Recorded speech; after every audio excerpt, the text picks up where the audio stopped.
sur les aspects de la pensée esthétique de Manessier, c'est-à-dire que c'est pas purement technique. Euh, Nous y reviendrons parce qu'il y a Élodie qui est à côté de moi et qui est responsable des ateliers lorrains à Chartres. Je disais à Élodie qu'à chaque fois que je pars en vacances, je m'arrête à Chartres et que je m'arrête très précisément devant les ateliers lorrains. Et puis il y a Franck que j'ai connu dans l'église Saint-Sépulcre au moment où c'était véritablement un atelier. C'était un atelier avec les bruits d'atelier et avec un grand maître qui présidait à ce travail et qui était sensible, me semble-t-il, aux moindres détails, quitte à demander à Guy Hermé, qui était le grand responsable, de euh, changer un blanc qui était trop blanc, et alors que tout était achevé. Je vais commencer par vous lire un poème d'Henri Michaud. Euh, c'est celui que je prononçais lors des obsèques de Manessier à Saint-Sépulcre.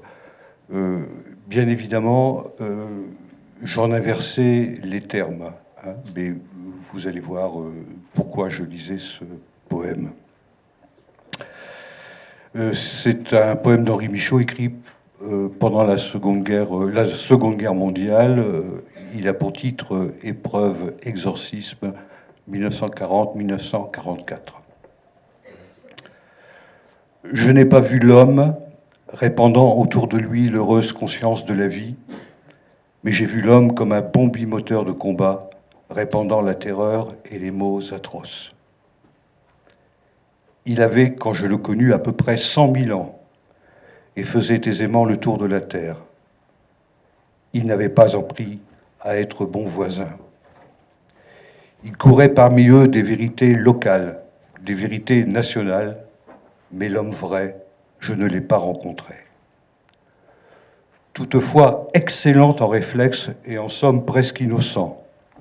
L'un allume une cigarette, l'autre un pétrolier. Je n'ai pas vu l'homme circulant dans la plaine et les plateaux de son être intérieur, mais je l'ai vu faisant travailler des atomes et de la vapeur d'eau, bombardant des fractions d'atomes, regardant avec des lunettes son estomac, sa vessie, les os de son corps, et se cherchant en petits morceaux, en réflexe de chien. Je n'ai pas entendu le chant de l'homme, le chant de la sphère, le chant de la contemplation des mondes, le chant de l'éternelle attente.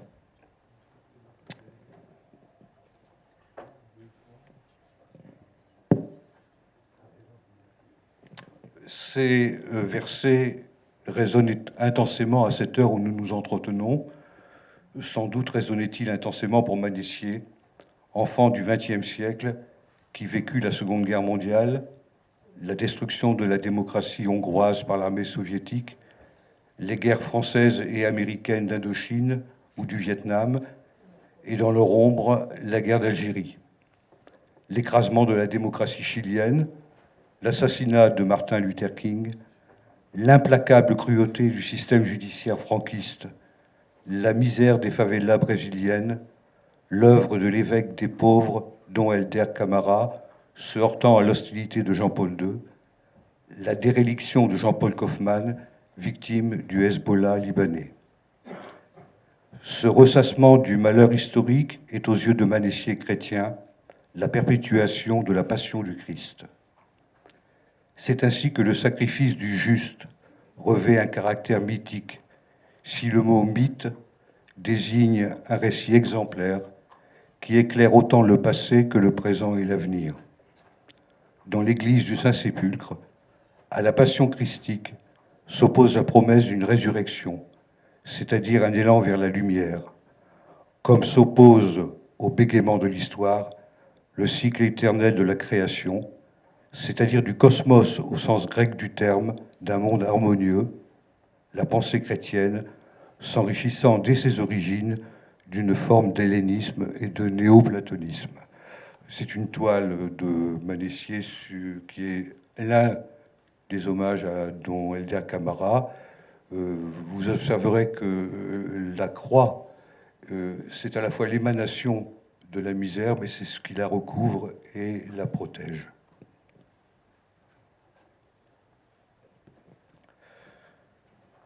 Deux vitraux, l'annonce de la Pentecôte et le dernier repas du Christ entre le vitrail des blés ou du pain, de la vigne ou du vin.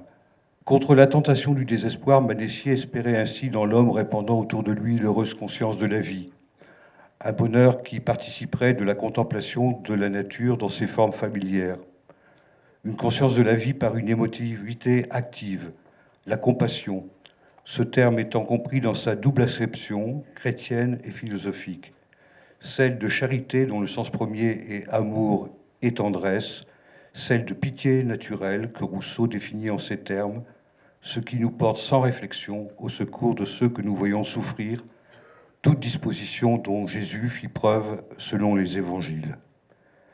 C'est ainsi que les vitraux de Manessier célébreront la victoire de la lumière sur les ténèbres.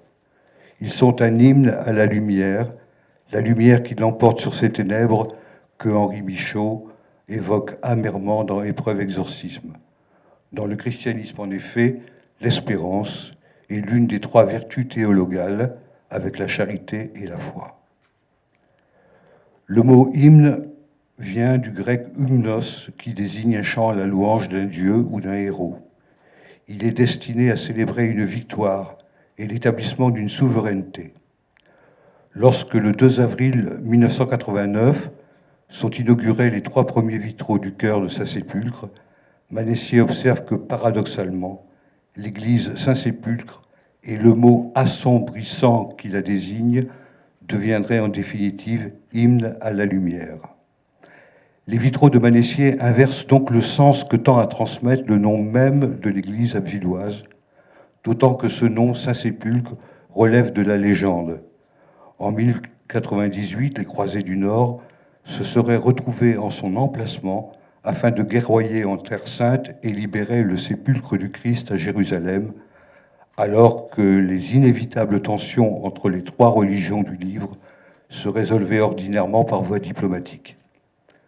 Plus intéressant est de noter que Manessier reprend un archétype de la pensée humaine, celui de la sacralité de la lumière, qui permet de comprendre dès la préhistoire, avec tel sanctuaire maltais, l'orientation des temples et avec elle la généalogie des religions et des rites. La lumière est en elle-même échange. D'une part, elle donne vie aux vitraux qui, durant la nuit, sommeillent, s'éteignent. La lumière les ressuscite. D'autre part, les vitraux colorent la lumière en elle-même invisible, font apparaître ses qualités particulières selon les heures et les saisons, de même que ces projections colorées, momentanées ou éphémères, sur une colonne ou le dallage. Il est donc une liturgie de la lumière, parce qu'elle est à la fois sujette à variation et sans cesse recommencée. La lumière est l'un et le multiple. Si elle contient toutes les couleurs s'y résolvent, comme le montre le vitrail central du chœur, où les couleurs puissantes d'un arc-en-ciel se résolvent en une palmette blanche. Par conséquent, c'est d'abord à la disposition de l'église orientée qu'est sa sépulcre, la façon dont la lumière l'éclaire, qui dicte le programme esthétique de Manessier. C'est un plan donc de luminosité.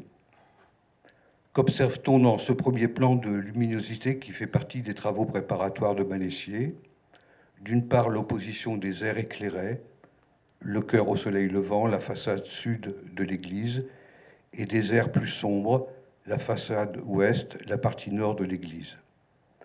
Les parties les plus ombreuses correspondent à la chapelle latérale et à son enfeu, qui reçoit le remarquable Christ gisant, puis au grand vitrail évoquant la grande nuit du samedi saint. Dans le deuxième plan de luminosité, deux trajectoires sont thématiquement complémentaires. La première trajectoire est rectiligne, ainsi que l'indiquent les flèches, vers le bas et vers le haut. Donc la première trajectoire est rectiligne, elle va du Christ en croix qui surplombe de très haut la porte du parvis, le rythme des plombs est descendant, aux vitraux du chœur dont le rythme ascendant et rapide correspond aux effets de poussée et de contre-poussée de l'architecture gothique. La seconde trajectoire est circulaire. Elle va de la vie à la mort et de la mort à la vie, c'est-à-dire de la résurrection aux joies pascales. Le jeudi, la communion par le pain et le vin, l'annonce de la Pentecôte, la solitude au jardin des Oliviers. Le vendredi, de l'aube à la crucifixion, la présence au pied de la croix des saintes femmes, le sang et l'eau qui s'écoulent des plaies du crucifié, la sixième heure et le chaos qui frappe la terre, le calme qui se rétablit et le gisant du Christ éclairé par une douce lumière. La grande nuit du samedi saint, suivie du tombeau vide, ou la résurrection qui est un V de victoire, une parturition de la lumière qui s'élancera et se répandra dans le cœur. Les vitraux de Manessier se donnent d'emblée comme non figuratifs. Ce sont deux tableaux. Le premier, c'est de Rouault, la crucifixion, l'autre, l'otage d'Alfred Manessier. Les vitraux de Manessier se donnent d'emblée comme non figuratifs. Là où une certaine imagerie dit sans exprimer. Manessier entend exprimer sans dire. Il rompt ainsi avec les canons des représentations saint-sulpiciennes, images de catéchisme, statues de la Vierge et de Sainte Bernadette, calvaires, vitraux produits en série, etc. Et se situe donc à l'opposé d'une iconologie officielle qui prétendait imposer ses normes. C'est ainsi qu'en 1939, son ami Georges Rouault fut accusé par le Vatican de se livrer à la déformation. Face aux injonctions d'une institution, la question que pose Manessier est radicale. S'il s'agit de Dieu et d'aventures spirituelles, comment observe-t-il représenter ce qui n'est pas représentable ? Il voit les vitraux de Chartres non pas comme autant d'illustrations de légendes chrétiennes, mais comme une immersion dans la couleur, et je le cite, un poème purement musical, purement abstrait. C'est ainsi que son art de l'espace entretient une certaine pensée avec l'art de la durée, qu'est la musique. Comme la musique instrumentale, les vitraux de Manessier ne désignent pas, ne se nomment pas, mais ils expriment, comme l'écrit Francis Wolff dans Pourquoi la musique, quelque chose que nous pourrions ressentir, ou même quelque chose à quoi nous pourrions assentir. Oui, c'est cela, c'est bien cela. Cependant, un tel refus de la figuration confère à son œuvre chrétienne une dimension écuménique. Comme celui des Juifs et celui des musulmans, il est au premier abord aniconique. Plus encore, son œuvre s'adresse à tout homme qui éprouverait le besoin de l'émotion esthétique parce qu'elle est une manière de se retirer en soi. Retire-toi dans toi, parais moins et sois plus, disait Agrippa d'Aubigné. Être plus, donc, se réunir et se retrouver dans la mystique de l'élémentaire. Le vitrail de l'annonce de la Pentecôte orienté vers la Somme et les ortillonnages et feu, terre et eau. Le vitrail de la nuit du samedi saint orienté vers la mer et eau et douce lumière nocturne. En ces deux vitraux monumentaux qui se font face, sont rassemblés les éléments constitutifs de l'univers que Dieu, suivant la Genèse, a séparés, distingués, afin qu'ils s'équilibrent et se correspondent en une unité nouvelle. L'univers abstrait de Manessier ne laisse pas désemparé, il éveille l'imaginaire du regardeur, il est peuplé de signes. Le signe le plus ostensible à sa sépulcre est le symbole de la croix, symbole chrétien et universel. La croix, depuis la nuit des temps, représente l'axis mundi, l'axe du monde érigé vers le ciel, qu'elle distribue en 4 régions et qu'elle ordonne donc. D'autres signes sont plus allusifs, comme le petit vitrail du reniement de Saint-Pierre. D'autres, jouant avec la forme de la fenêtre, les couleurs et le dessin des plombs, je dessine avec les plombs, disait Manessier, évoquent les saintes femmes au pied de la croix. D'autres, enfin, sont presque secrets et allusifs, comme le petit oculus où les blés sont cernés de bleuets et de coquelicots, j'y arrive.